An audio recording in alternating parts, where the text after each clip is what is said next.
Buenos días a todos. A nombre del Instituto de Investigación e Innovación en Energías Renovables, les damos la más cordial de las bienvenidas a este tercer y último día de actividades de nuestra Semana de Energías Renovables en su edición 2025. Agradecemos a todos su asistencia. La actividad con la que arrancamos el día de hoy es una ponencia a cargo del doctor Guillermo Rogelio Ibáñez Duarte y lleva por título Uso de nanofluidos en sistemas energéticos para la mejora de la transferencia de calor y la eficiencia. Déjenme platicarles un poco de la semblanza del doctor Guillermo. Él es investigador de tiempo completo del Instituto de Investigación e Innovación en Energías Renovables de aquí de la UNICACH. Es doctor en ingeniería egresado de la UNAM. Es ingeniero energético nuclear, graduado de la Facultad de Ciencias y Tecnología Nucleares de la Universidad de La Habana, en Cuba. Obtuvo el grado de doctor en ingeniería en el área de sistemas energéticos en el Centro de Investigación en Energía, actualmente el Instituto de Energías Renovables de la UNAM, en el año 2003. Actualmente es investigador de tiempo completo en nuestro instituto. El doctor Ibáñez ha dirigido diversos proyectos de investigación, de los que se ha derivado la formación de estudiantes, tanto en licenciatura como de posgrado. El área en el que él trabaja es en energía y desarrollo sustentable, con más de 60 publicaciones internacionales en los temas de modelación y optimización de procesos y o sistemas energéticos, y en el desarrollo de materiales para el aprovechamiento de la radiación solar. Además, cuenta con varios desarrollos tecnológicos introducidos en la práctica social. Es miembro del Sistema Nacional de Investigadoras e Investigadores de México. Su trabajo de investigación está relacionado con estudios teóricos y experimentales de dinámica de fluidos, transferencia de calor, termodinámica de procesos irreversibles y magnetohidrodinámica de fluidos eléctricamente conductores. En particular, sus trabajos y proyectos de investigación actuales están vinculados con la optimización de la termodinámica de procesos y o dispositivos energéticos para la generación y transferencia de energía, basada en el análisis de la segunda ley de la termodinámica. También trabaja métodos analíticos y numéricos en dinámica de fluidos y transferencia de calor, magnetohidrodinámica de los metales líquidos, así como el empleo de nanofluidos en sistemas de transferencia y o conversión de energía para la mejora de transferencia de calor y eficiencia. Les pido a todos, por favor, recibamos con un caluroso aplauso al doctor Rogelio.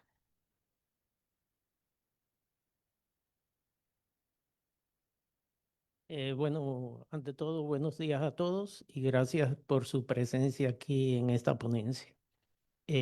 Bueno, ya la presentación estuvo realizada.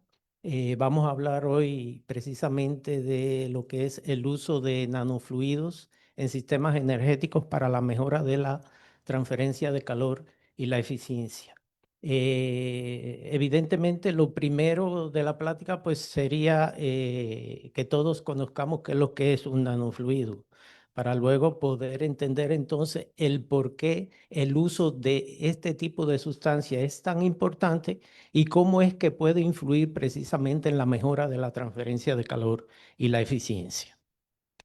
Dividí la ponencia en una primera parte en donde lo que voy a presentar precisamente son algunos de los conceptos y definiciones básicas que debemos conocer nosotros para luego poder entender un ejemplo de aplicación práctica que les voy a mostrar realizado aquí por nosotros relacionado con el aprovechamiento ya como tal de lo que es la radiación solar.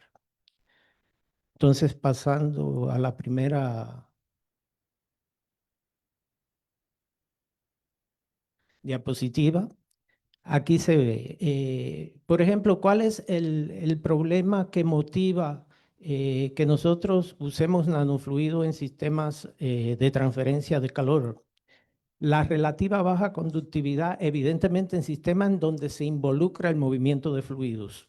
Evidentemente es la relativa baja conductividad térmica de los fluidos y la necesidad, por lo tanto, del mejoramiento de la transferencia de calor y la eficiencia en sistemas energéticos. ¿Qué pasa con los nanofluidos? Un nanofluido que lo que es una suspensión coloidal de nanopartículas en un fluido base. ¿Por qué el nombre de nanofluidos?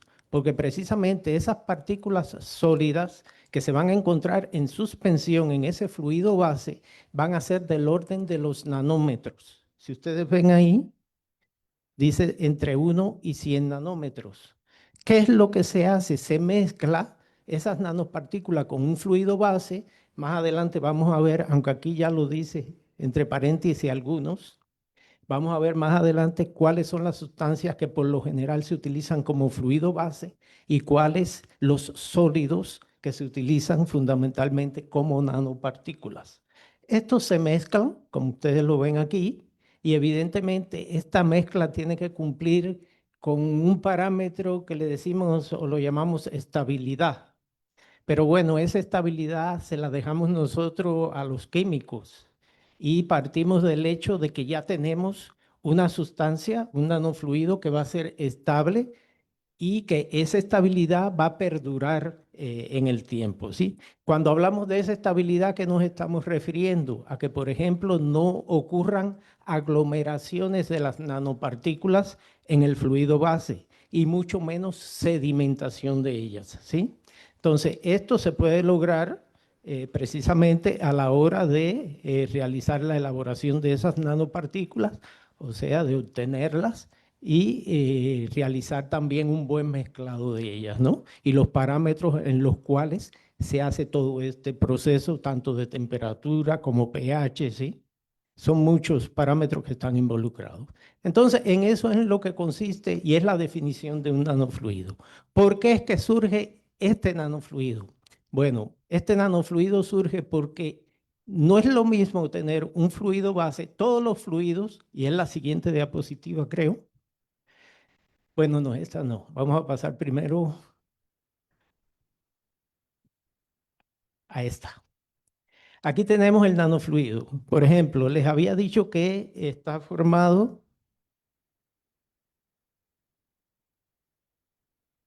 por un fluido base que puede ser agua, aceites, glicoles. Las conductividades térmicas de todos estos fluidos oscila entre punto algo, punto cero algo y punto 6. Por ejemplo, el agua es uno de los que más alta conductividad tiene, el agua, y es punto 6 nada más, watt metro Kelvin. El hecho de hacer la mezcla de estos fluidos con nanopartículas, ya sean metálicas, óxidos metálicos o aquellas que tienen que ver con el carbono, como son, por ejemplo, los nanotubos de carbono, los grafenos, incrementan la conductividad térmica de la mezcla que ya yo voy a obtener y que se conoce como nanofluido. Esto evidentemente mejoraría lo que es el proceso de transferencia de calor. ¿Por qué? Porque ¿qué es lo que es la conductividad térmica? La conductividad térmica lo que me da es a mí la capacidad que puede tener un determinado material o una determinada sustancia para conducir el calor a través de sus moléculas desde zonas de más altas temperaturas hasta zonas de menor temperatura. Si esto se entiende así de esta manera, pues evidentemente, imagínense que yo tengo un nanofluido que lo pongo en contacto con una superficie que está a una temperatura elevada y quiero que esa temperatura de esa superficie baje, ¿verdad? Mientras más conductividad térmica tenga ese nanofluido, pues más rápido y mayor va a ser la extracción de esa energía de esa superficie y voy a lograr que su temperatura baje y que por lo tanto entonces se enfríe un poco. Esa es la idea, ¿sí? Esa es la idea, mejorar la transferencia de calor con el uso de estos nanofluidos. Entonces, aquí como ustedes pueden ver, cuáles son principalmente las nanopartículas, de qué tipo de materiales se utiliza, ¿sí? ¿Cuáles son las propiedades mejoradas? Evidentemente, alta conductividad térmica, mayor coeficiente de transferencia de calor y ligera variación en viscosidad. Aquí es importante ver también lo que es la viscosidad, ¿eh? Porque no nos conviene en estos tipos de sistemas que lo que se trata es de lograr un determinado flujo que la viscosidad sea muy elevada. ¿Por qué? Porque eso ¿a qué conduciría? A que se necesita entonces un mayor consumo de potencia para yo lograr esos valores de flujo deseados. Por lo tanto, esa viscosidad me conviene que no se eleve mucho. En el caso, evidentemente, que yo estoy incorporando a un fluido base nanopartículas sólidas, esa viscosidad va a tender a incrementarse. Pero el aumento que se va a observar es ligeramente pequeño y las ventajas que se obtienen por el otro lado de incremento de la conductividad, pues de alguna manera justifica el hecho de que sí los utilicemos. ¿Ok? Entonces, las ventajas que evidentemente están relacionadas con con todas estas propiedades mejoradas, pues son mayor eficiencia energética, transferencia de calor mejorada, e incluso esto a qué puede conllevar a que haya una reducción del tamaño de los sistemas térmicos, y ya eso estaría relacionado, estaríamos ya hablando de costos también, ¿verdad? Porque serían menos materiales a emplear en un sistema determinado para lograr el objetivo que yo quiero.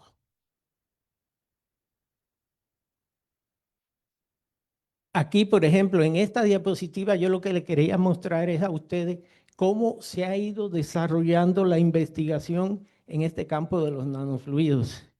Si ustedes aprecian aquí, por ejemplo, aquí aparecen datos desde el 2000 hasta el 2017, y miren cómo ha ido incrementando el número de artículos publicados en la web de ciencia. ¿Sí? Fíjense que en el 2017 habían 3061. Como ya en este reporte que hacen de este dato no aparecían los siguientes años, yo me tuve la libertad de buscar y consultar solamente en la base de datos del Sevier, ¿sí? Cuál eran el número de artículos que se venían publicando relacionados con este tema en los años siguientes. Y aquí ustedes pueden ver esta tablita, en donde incluso, fíjense para que ustedes vean, 2026, que todavía no hemos llegado al 2026, y ya hay 203 artículos publicados. ¿Por qué es esto? Porque hay muchas revistas que a medida que van recibiendo los trabajos de los investigadores y ya estos trabajos son aceptados, van sacando números por adelantado. Entonces hay algunas de ellas que ya tienen números que corresponden al 2026.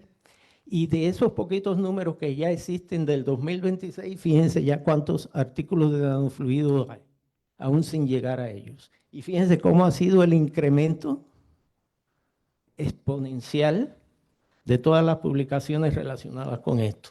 Esto les da a ustedes una medida de sí cuál es la importancia que se le está atribuyendo a nivel mundial en lo que es todo lo que es la academia y la investigación al uso de este tipo de sustancias, ¿sí?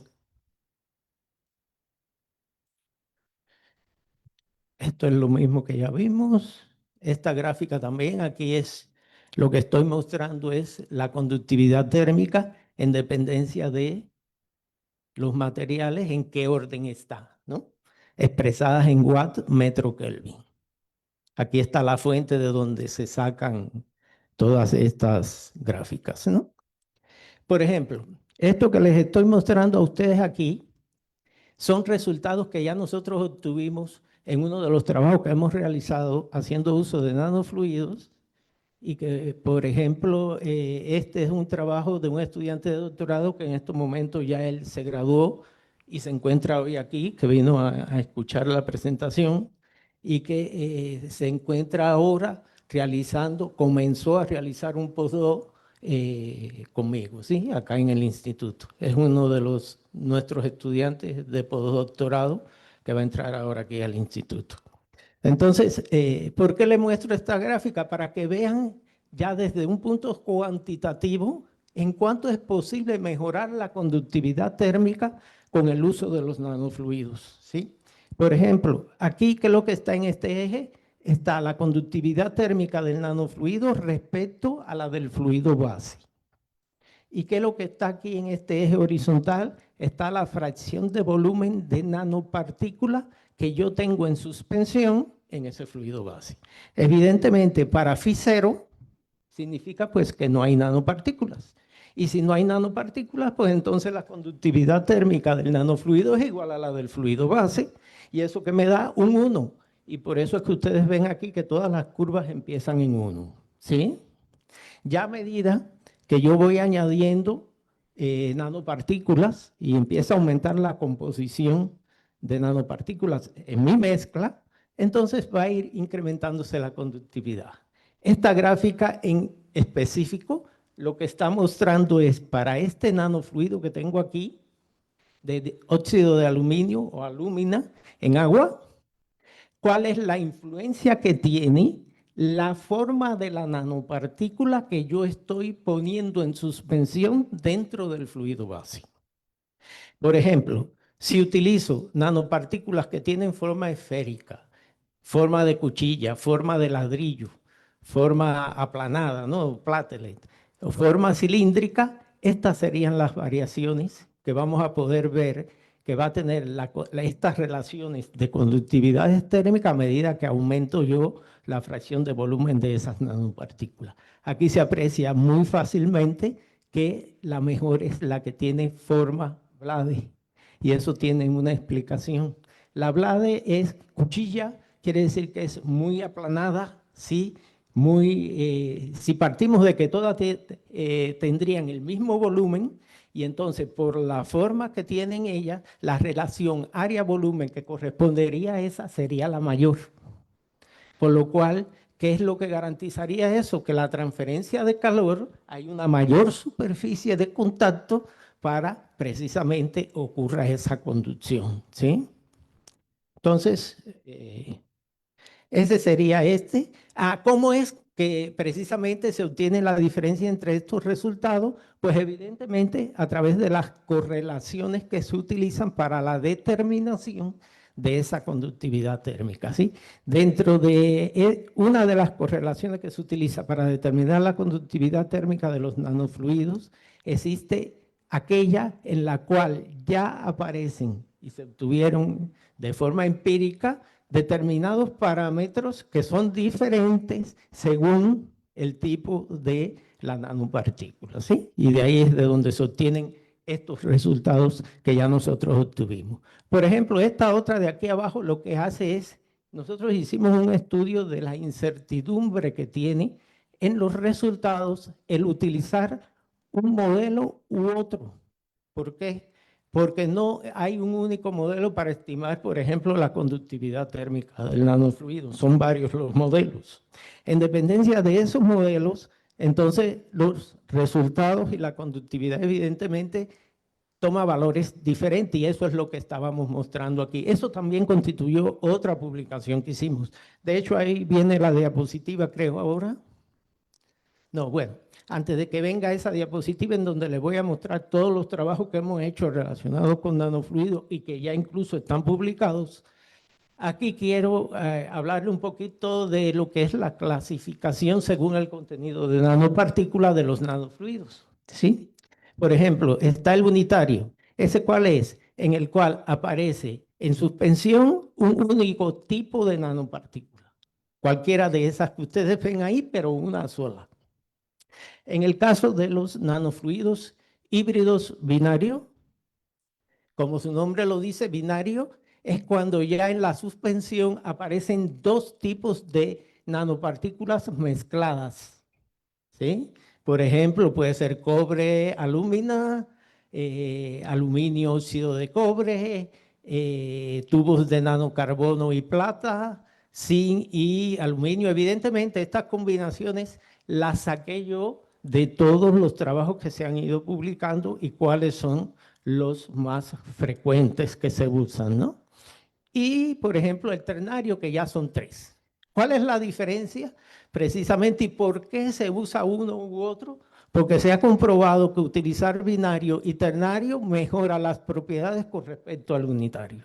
¿Por qué? Porque aprovecho las ventajas que tiene uno y las que tiene el otro. Ahí en donde está el kit, en ver en qué proporción voy yo a meter uno, a utilizar uno o el otro. Y eso fue otro trabajo que también hicimos.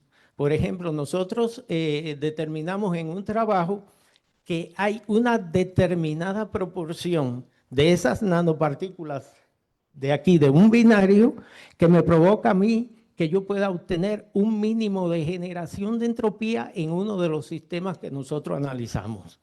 Y entonces, en ese sentido, ¿qué fue lo que encontramos? Pues una proporción óptima de la mezcla de las dos nanopartículas en el fluido base, ¿sí?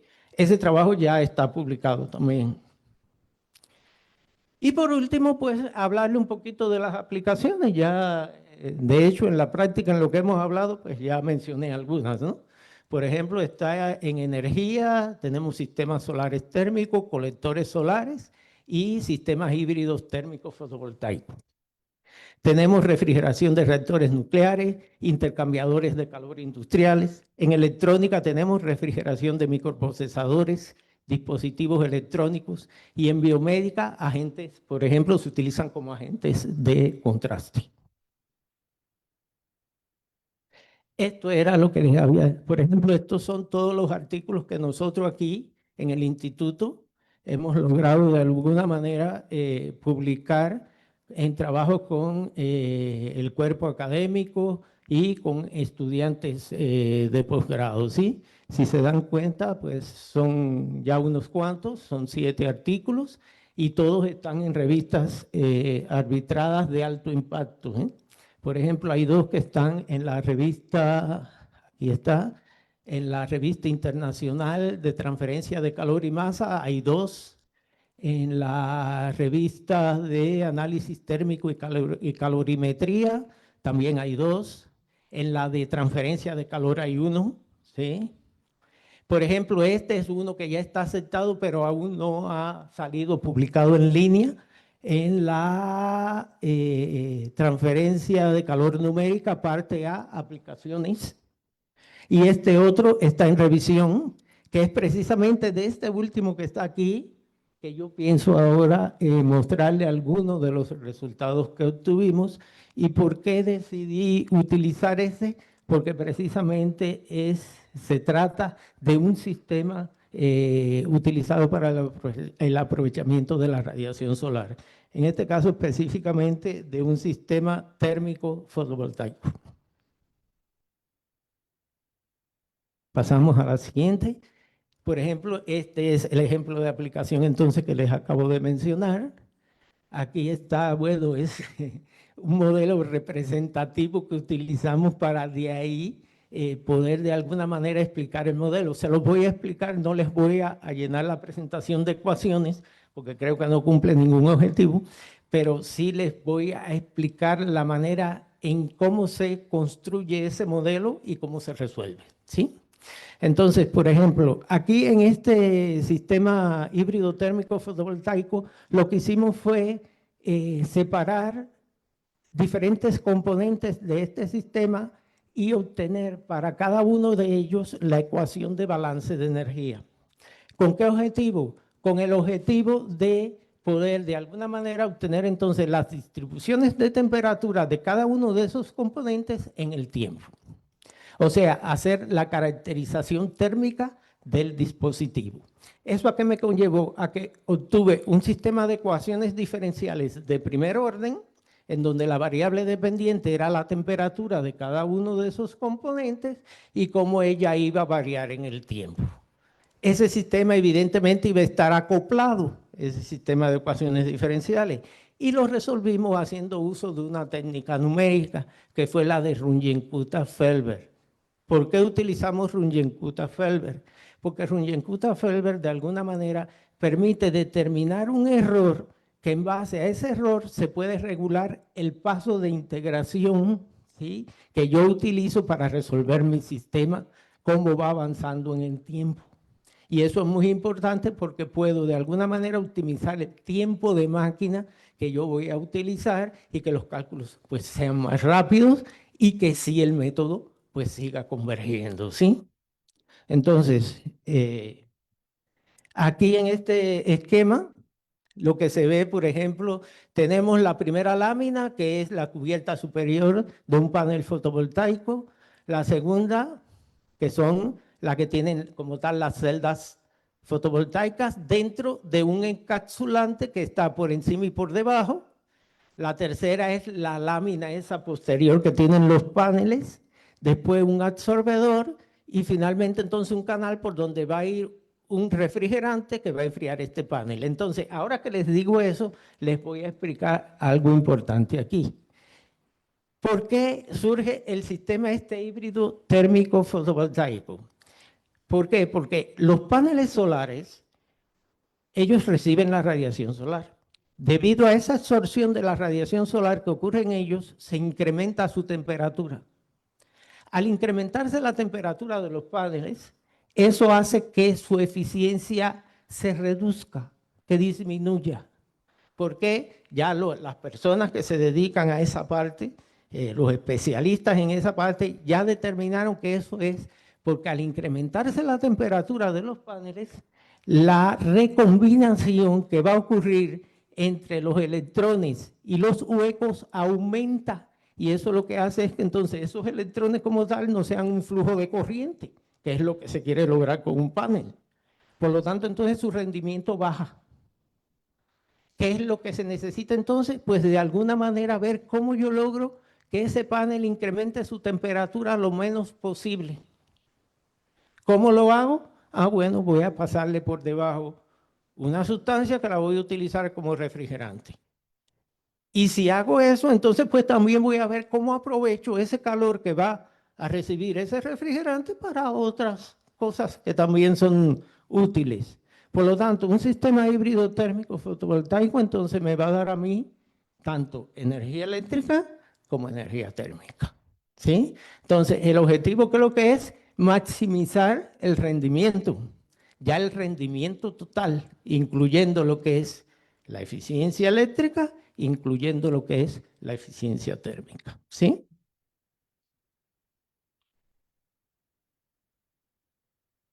Bueno, aquí esto es una tabla donde aparecen todos esos parámetros que ustedes ven ahí, todas esas propiedades físicas de materiales usados, evidentemente son parámetros y variables que están incluidos dentro del modelo matemático que nosotros resolvemos, o sea, dentro de las ecuaciones que nosotros estamos resolviendo, y aquí están más o menos los parámetros. Evidentemente tuvimos en cuenta de que fuesen parámetros reales, ¿sí? Cercanos a, por ejemplo, cuál es el espesor del encapsulante en un panel fotovoltaico, cuál es el espesor de la capa que tiene la celda fotovoltaica, todo eso se tuvo en cuenta, ¿sí? Y entonces el objetivo pues era llegar a la expresión de las eficiencias. Eficiencia tanto energética como energética, ya todos sabemos cuál es la definición básica de una eficiencia, ¿no? Es la relación que existe entre lo que yo tengo y lo que necesito invertir para obtener eso, ¿no? Es esa relación. Entonces eso es lo que se tiene en cuenta aquí. Lo único que aquí pues estamos hablando de un apellido ya energética. Entonces es relaciones evidentemente en este caso entre potencias, ¿sí? Tanto para la energética como para la exergética, ¿sí? Aquí aparece, por ejemplo, aquí lo que les voy a explicar. Por ejemplo, este primer algoritmo que ustedes ven aquí, lo que hace es resolver el sistema de ecuaciones diferenciales acoplado que les dije para obtener las distribuciones de temperatura, ¿sí? De cada uno de los componentes que seleccionamos del panel fotovoltaico. Ya con esas temperaturas, específicamente con la temperatura de entrada y salida del refrigerante y la temperatura de la celda fotovoltaica, entonces podemos nosotros determinar las eficiencias, que también se determina aquí en este algoritmo, ¿sí? Entonces, de este algoritmo me salen todas las temperaturas y las eficiencias. Este segundo que está aquí es que nosotros no solo nos limitamos a hacer la caracterización térmica del dispositivo, sino que también tratamos de optimizar el proceso desde el punto de vista o tomando como criterio de optimización máxima eficiencia energética. ¿Y cómo fue que hicimos esa optimización? La hicimos haciendo uso de la técnica de algoritmo genético.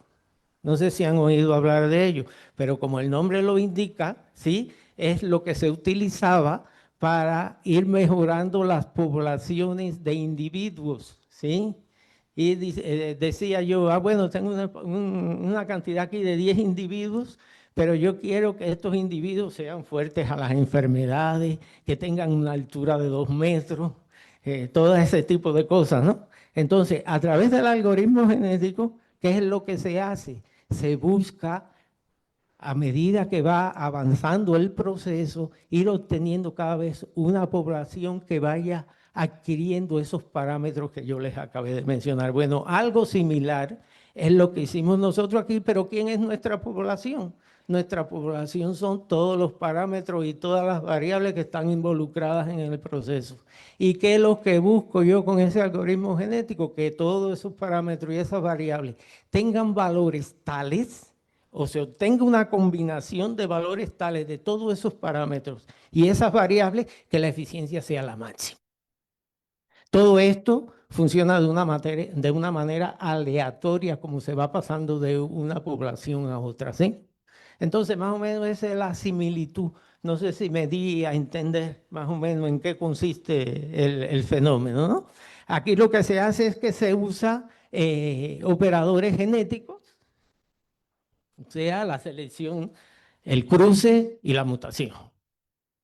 Pero sería en mi caso, en nuestro caso, la selección, el cruce y la mutación ¿de quién? De todas las variables y todos los parámetros que están involucrados en el proceso, ¿sí?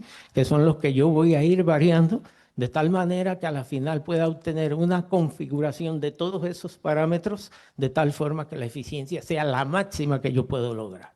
¿Cómo puedo yo detener este algoritmo, que es un algoritmo iterativo, o bien por el número de iteraciones, o bien cuando ya yo vea que la población anterior es exactamente idéntica a la siguiente, que para mí es el criterio que considero que es el mejor para parar, porque yo puedo detenerlo por número de iteraciones y realmente a lo mejor no haber llegado a la población más óptima que yo necesito, ¿sí?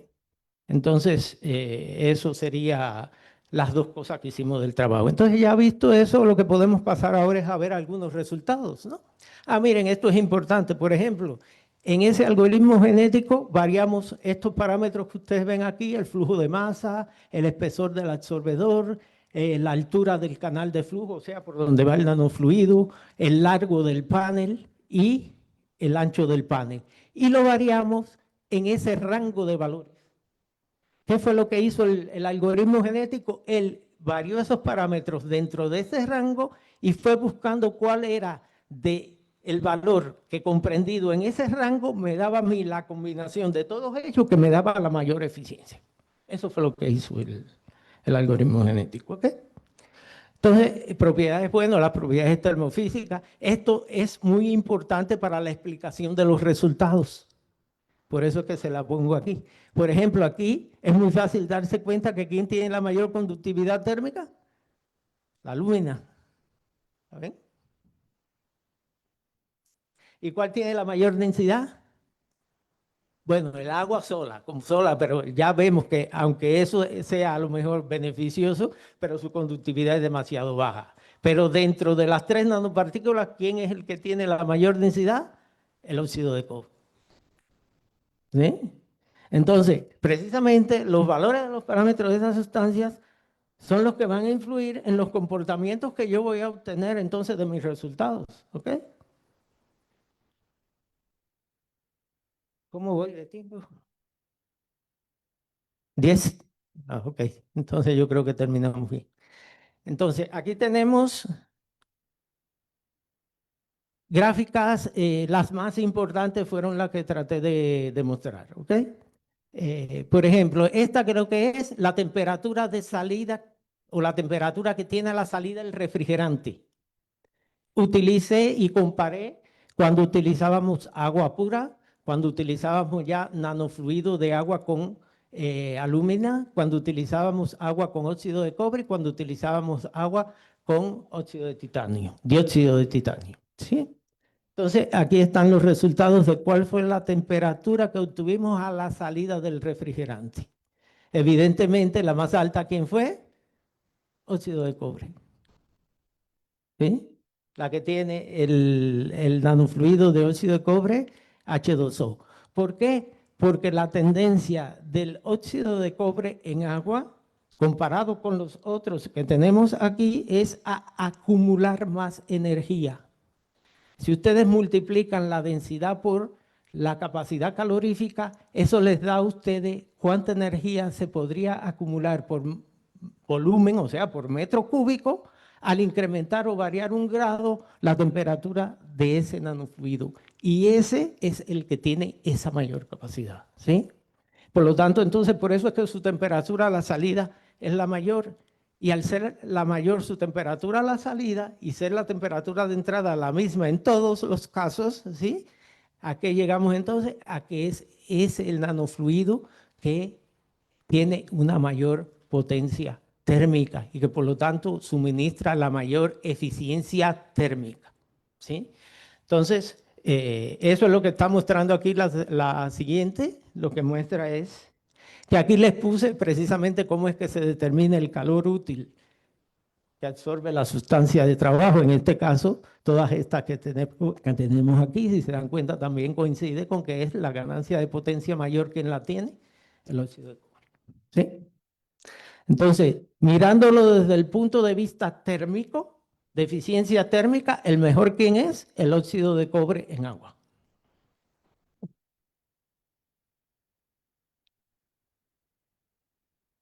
Aquí vemos precisamente lo que motivó a las personas a hacer este tipo de dispositivos. ¿Por qué? Porque aquí vemos la variación de la temperatura de la celda para cada uno de estas condiciones que tenemos aquí y cómo varió la eficiencia eléctrica.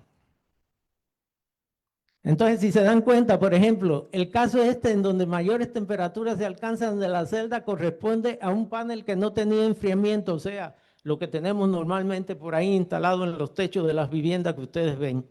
La idea también es, por ejemplo, ver de qué manera, claro, hay que ya meterse también en un estudio de costo, ¿sí?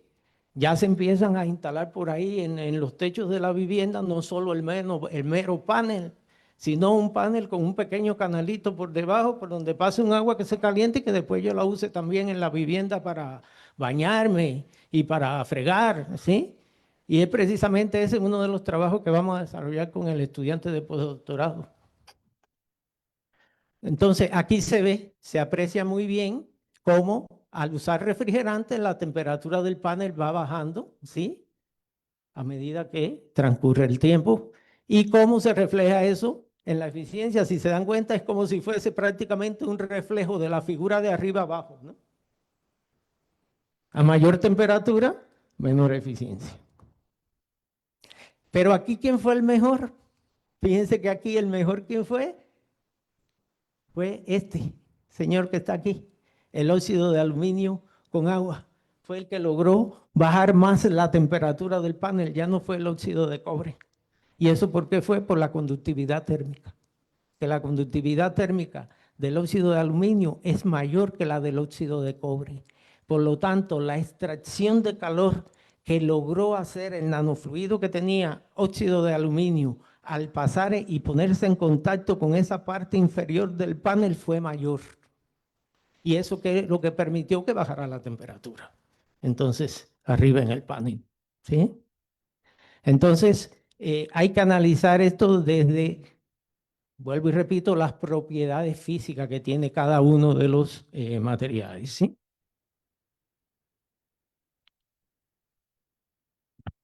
¿Qué notas puse aquí? Bueno, no es importante. Además, ya ahora sí tengo que apresurarme un poquito. Bueno, aquí tenemos una gráfica de eficiencia térmica. Ya habíamos visto que la eficiencia térmica era mejor para ¿quién? Óxido de cobre en agua. Y miren ahí más o menos en qué valores se incrementa esta eficiencia si la comparamos con el dióxido de titanio y el de aluminio en agua. Lo mismo, esto que está aquí ahora, bueno, ya esta es exergética. Esta ya es la eficiencia exergética total según el tipo de nanopartículas, ¿sí? Entonces aquí evidentemente cuando se calculan las eficiencias totales, que es la suma de eléctrica más la térmica, de alguna manera, pues, como decimos a veces, ¿no? Estoy tratando de sumar mangos con peras y son diferentes. Entonces, lo que hago es utilizar el factor de conversión, que más o menos, o sea, el rendimiento que pudiera tener un sistema para convertir energía térmica en eléctrica, ¿sí? Por ejemplo, una central termoeléctrica. En una central termoeléctrica la eficiencia está en el orden del 36%, 38%. Entonces, ¿qué hago? Afecto por ese valor, 0.38, por lo que me dio de potencia térmica que yo gano, y es como si estuviera llevando esa potencia térmica a energía eléctrica, a una energía eléctrica equivalente. Y entonces ya la sumo con la potencia eléctrica que me da el panel, ¿sí? Eso lo hicimos también ahí en ese trabajo. Seguimos.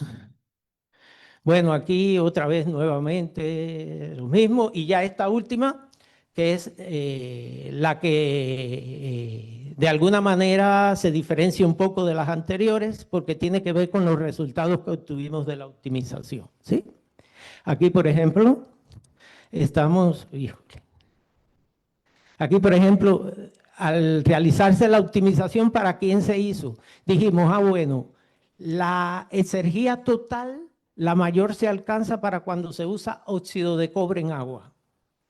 Y la nanopartícula que mejores también rendimientos me dio fue la de tipo cuchilla. Bueno, pues entonces eso es lo que yo voy a tratar de optimizar. Voy a tratar de optimizar mi sistema cuando utilizo esas dos cosas que son las que mejor rendimiento me dan. Pero además voy a optimizarlo para ver si todavía puedo, de alguna manera, seguirlo incrementando. Y eso fue lo que hicimos con el algoritmo genético.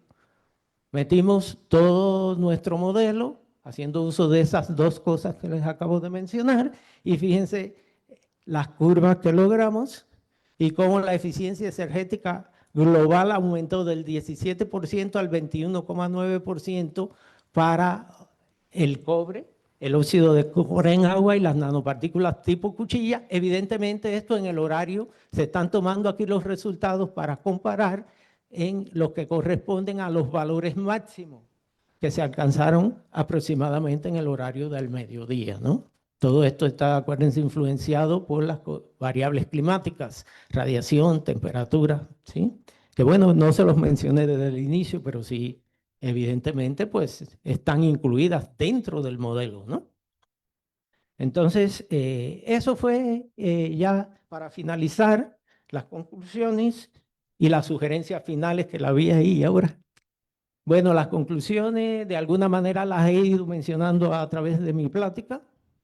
Las temperaturas más bajas de la celda se alcanzaron con el alúmina agua, con una disminución máxima de 16,7 grados centígrados al mediodía, en comparación con el panel sin refrigeración, debido a sus mayores valores de conductividad y difusividad térmica, incrementándose la potencia eléctrica entregada por el sistema. Allá en una gráfica no se los enseñé, pero el hecho de haber reducido 16,7 grados, 16,7 grados la temperatura de la celda, propició que la eficiencia eléctrica se incrementara en aproximadamente 1,5%. Los valores más altos de temperatura de salida del refrigerante fueron proporcionados por, como habíamos visto, el óxido de cobre-agua, con un incremento máximo de 9 grados al mediodía en comparación con el agua pura, debido principalmente al bajo calor específico del cobre, incrementándose la ganancia de potencia térmica. Bueno, aquí no sería bajo, sería alto, perdón. Para el nanofluido de cobre-agua, la temperatura de salida, la ganancia de potencia térmica y la eficiencia energética térmica alcanzaron sus valores más altos de 52 grados, 451 watts y 62,14% respectivamente. Se observó que la forma cuchilla fue la mejor y estos fueron los valores, fíjense, ¿se acuerdan que les dije que varié los valores del flujo máximo o caudal de refrigerante? Este fue el último que se encontró. Para el espesor del absorbedor fue este, para la altura del canal del refrigerante este y para la superficie del panel fotovoltaico, o sea, el área ya multiplicado el ancho por el largo, fue esta, ¿sí? Estos fueron los resultados de O sea, esta fue la configuración de esos parámetros óptima que me dio a mí el mayor valor de eficiencia. Y la eficiencia finalmente, bueno, la última gráfica que acabábamos de mencionar, ¿no? El resultado. Ya para finalizar, ¿cuáles son las sugerencias para los trabajos que se realizarán? Y que de hecho ya hemos comenzado a hacer algunas de estas cosas. Dice, se recomienda realizar los análisis utilizando nanopartículas híbridas binarias y ternarias para diferentes proporciones de sus concentraciones a fin de explorar los efectos en las condiciones óptimas de diseño. O sea, no solo limitarnos a ver qué efecto tiene en tal parámetro, no, sino sobre las condiciones óptimas del diseño, ¿sí? Incluir otros efectos en los modelos matemáticos según el caso relacionados con las condiciones de contorno térmicas, convectivas, radiativas combinadas y los impactos de la termoforesis y el movimiento browniano en la mejora de la transferencia de calor de los nanofluidos. Este segundo, por ejemplo, ya comenzamos, estamos desarrollando un trabajo con un estudiante de maestría, con Alejandro, que se encuentra aquí. Y finalmente, el estudio podría ampliarse haciendo uso de la inteligencia artificial para predecir comportamiento a través de redes neuronales entrenadas. Ahí pienso entrar en colaboración con el doctor y tengo un estudiante de maestría que está haciendo ya el trabajo de optimización de un colector solar con nanofluidos. O sea, el calentamiento, utilizar un colector solar para el calentamiento de nanofluidos. Con ese trabajo, pienso yo que podamos generar la data suficiente, que tengamos datos que necesitaríamos para luego poder hacer en esta parte de la inteligencia artificial el entrenamiento de nuestra red neuronal y poder predecir resultados ya haciendo uso de esta técnica de inteligencia artificial.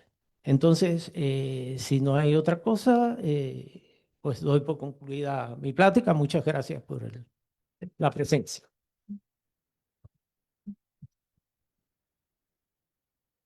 Sin duda, muy interesante el tema. Abrimos el espacio para unas preguntas.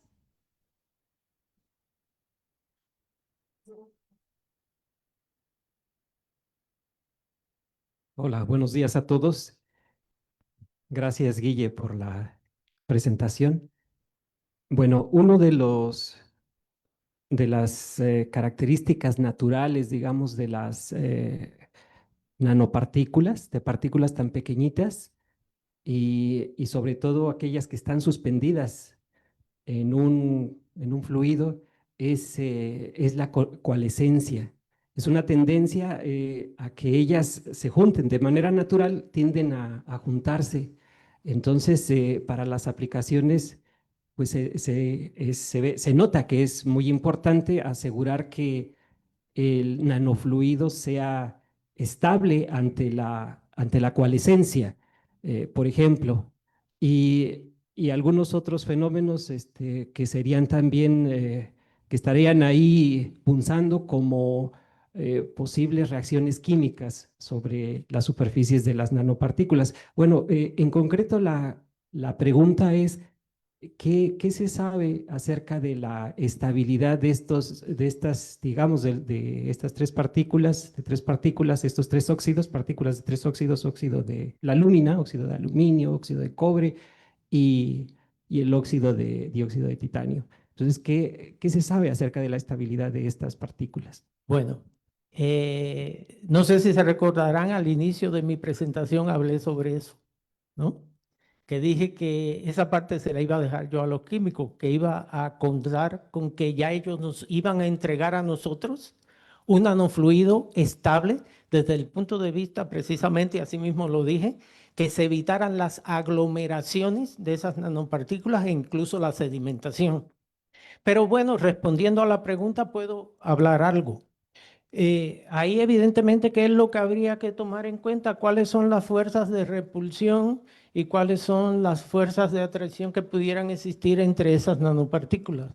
Las fuerzas de atracción están relacionadas con el potencial de Van der Waals y las de repulsión están asociadas con el potencial electrostático.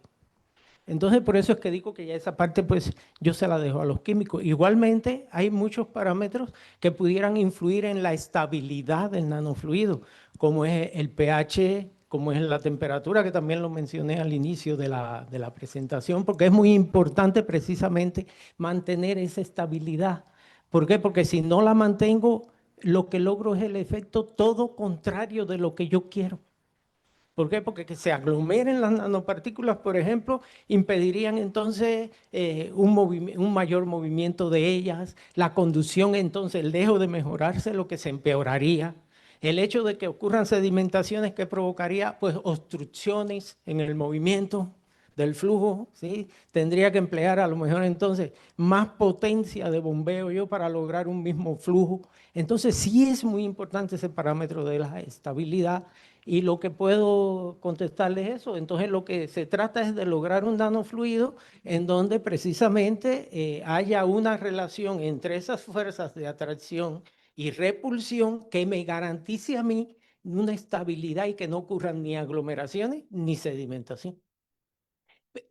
Y lo que sí se sabe es que es posible obtenerlo, ¿no? Eso sí lo he visto en la literatura. Incluso hay tesis de estudiantes que simplemente lo que tratan es sobre la estabilidad de los nanofluidos.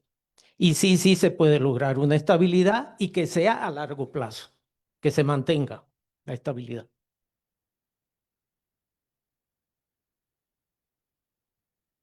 Bueno, buenos días. Primero que nada, muy interesante su plática, doctor. Yo tengo dos preguntas. La primera es con respecto a la primera gráfica que mostró, la que era del coeficiente del nanofluido con respecto a la cantidad de, Ya no ah, está la... con respecto a la cantidad de nanopartículas que se le introducía. Ok. Si mal no recuerdo, me parece ser que parecía ser una función lineal. Sí. Mi pregunta es, la primera, si esta varía luego de cierta cantidad, si luego de ello tenemos algún punto en el cual se estabilice, por decirlo de alguna forma. Y la segunda es, ¿qué otros fluidos base ha utilizado, si es que lo ha hecho? Y qué diferencia hay con respecto del agua, tomando en cuenta estas nanopartículas que utilizó.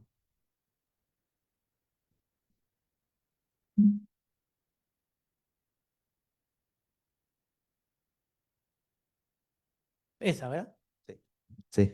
No, fíjate, no va a haber un comportamiento que tienda a alcanzarse una asíntota en la gráfica, es lo que yo deduzco.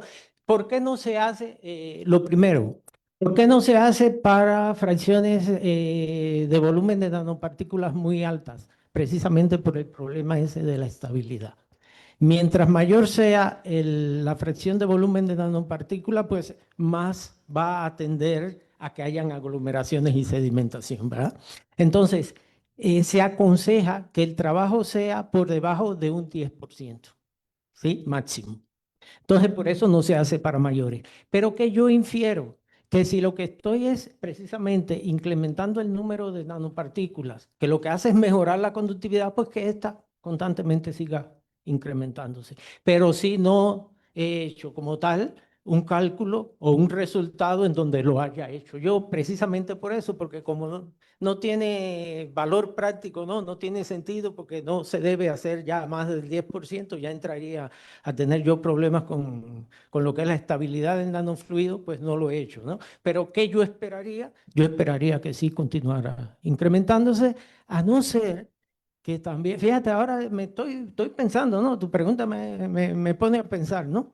Puede ser que a lo mejor precisamente esa aglomeración de nanopartículas, como dije hace un rato, empiece a empeorar entonces la conductividad térmica y que sí incluso vaya, a lo mejor se alcance hasta un máximo a partir del cual empieza a disminuir. ¿Sí? ¿Y cuál era la otra? ¿Si ha utilizado otros fluidos base aparte del agua? Yo no.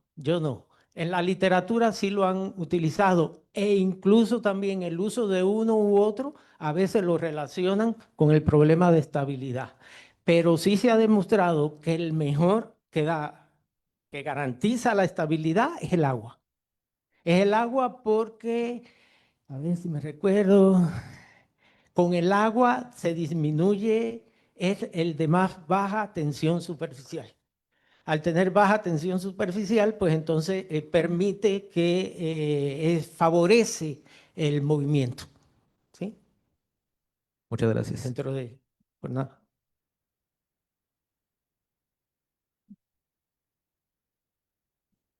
Sí, Guillermo, una pregunta. ¿Qué criterio usaste para decidirte usar algoritmos genéticos?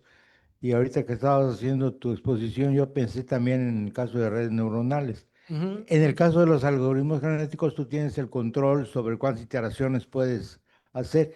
Y en el caso de las redes neuronales, pues tú le pones los objetivos a alcanzar. ¿Cómo afectaría el número, el tiempo de procesamiento, por ejemplo? Uf, ahí sí, esa pregunta para responderla tengo que hacer cosas prácticas yo, o podría a lo mejor ponerme ahora a pensar como hice con la de él y ver qué se me ocurre para contestarla, ¿no? Por ejemplo, en el caso de del algoritmo, ¿y por qué fue que hice el algoritmo genético y no las redes neuronales desde un inicio, ¿no? Es la primera parte de la pregunta. Bueno, precisamente porque para hacer uso de redes neuronales yo necesito tener una data muy amplia y entonces no dispongo de esa data en estos momentos, que precisamente la puedo obtener de todos estos trabajos que estamos haciendo, ¿no? Para entonces después poder tener una data en donde yo pueda hacer el entrenamiento adecuado, ¿no? Ya contar con más información Co- para poder entrenar bien. Para poder entrenar bien, exactamente. Entonces, por eso lo hago precisamente primero de esta forma, ¿no? Porque todavía no tengo los datos para lo otro y por eso es que me propongo entonces en un futuro sí hacer uso ya de lo que es las redes neuronales para este tipo de sistemas. Yo lo que veo así, lo que he podido yo ver de la inteligencia artificial es que yo lograría si puedo tener yo una red neuronal entrenada, en que eso lo que me sustituiría a mí sería precisamente el modelo matemático. La red neuronal sería como mi modelo matemático porque es capaz de que yo le dé la entrada y darme los mismos resultados que me da ese modelo. Y con la ventaja de que tú podrías aumentar el número de variables, tal vez. Sí, pudiera ser, exacto, sí. Por supuesto, igual aquí en el algoritmo genético lo pudiera también aumentar, ¿no? Claro, sería mucho más tiempo de De corrida procesamiento. y entonces es precisamente, posiblemente entonces con la inteligencia artificial esa sea una de las grandes ventajas, ¿no? Ok, gracias, Memo.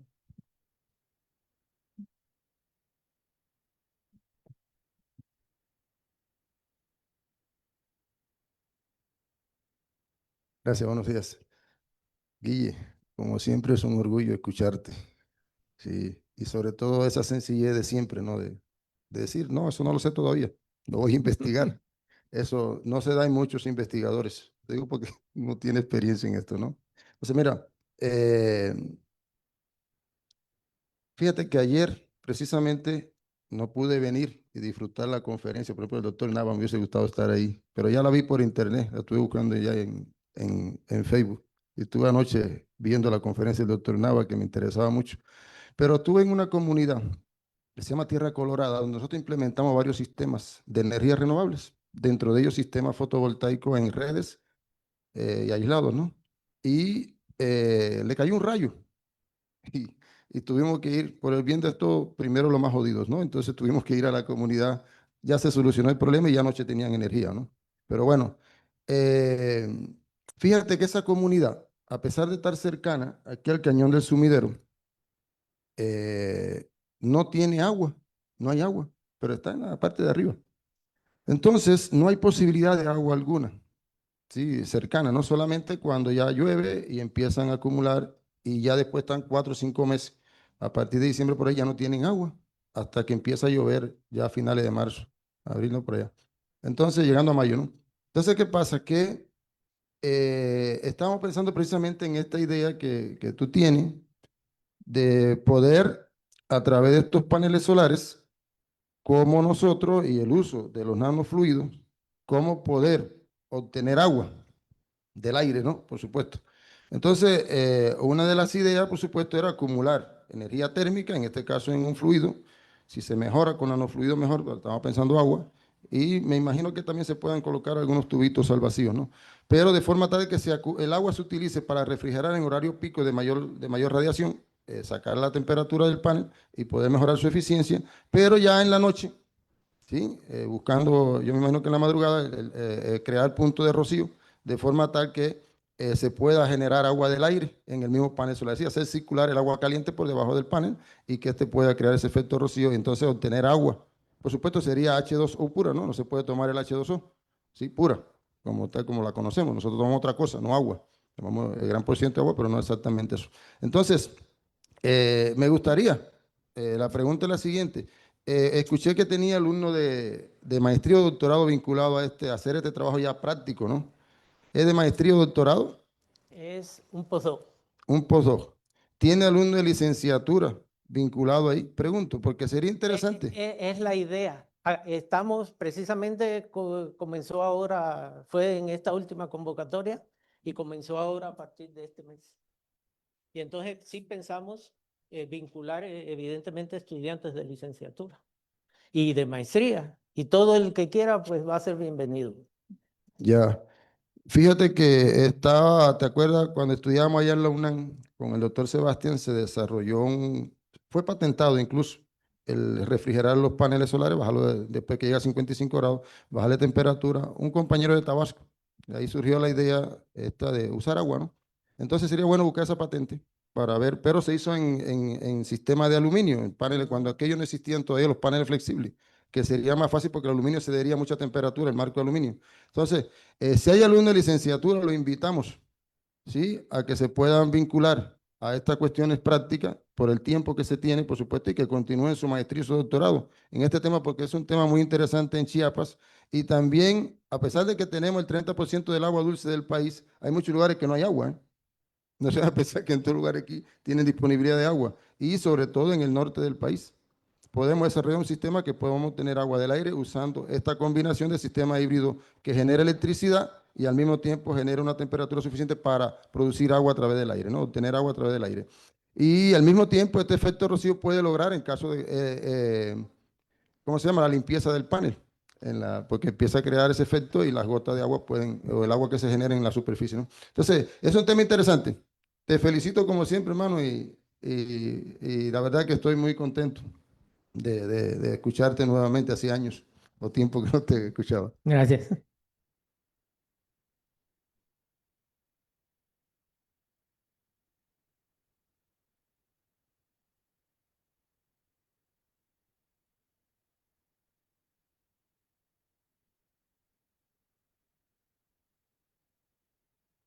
Bueno, agradecemos muchísimo a los asistentes quienes estuvieron interesados en la plática que el doctor nos acaba de compartir. Vamos entonces a entregar la constancia y dice así: la Universidad de Ciencias y Artes de Chiapas, a través de la Secretaría Académica, otorga la presente constancia al doctor Guillermo Ibáñez Duarte por su participación como ponente en la conferencia Uso de nanofluidos en sistemas energéticos para la mejora de la transferencia de calor y la eficiencia, en el marco de la jornada de la Semana de las Energías Renovables, realizado del 24 al 26 de septiembre del 2025 en la sala de lectura informal del CUIT, aquí en Ciudad Universitaria. Tuxtla Gutiérrez, Chiapas, a 26 de septiembre del 2025. Firma el licenciado Enrique Pérez López. Asimismo, entregar, doctor, un reconocimiento a nombre del instituto, también por su participación en esta ponencia en la Semana de las Energías Renovables, y en este caso firma el director, el doctor José Francisco Pola Albores. Muchísimas gracias, doctor.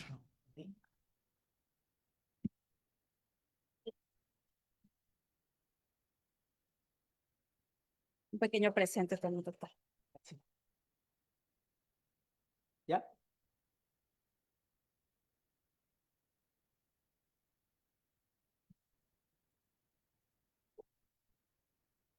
Queremos un poquito la bolsita.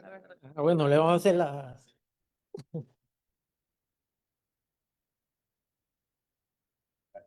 Muchísimas gracias, doctor.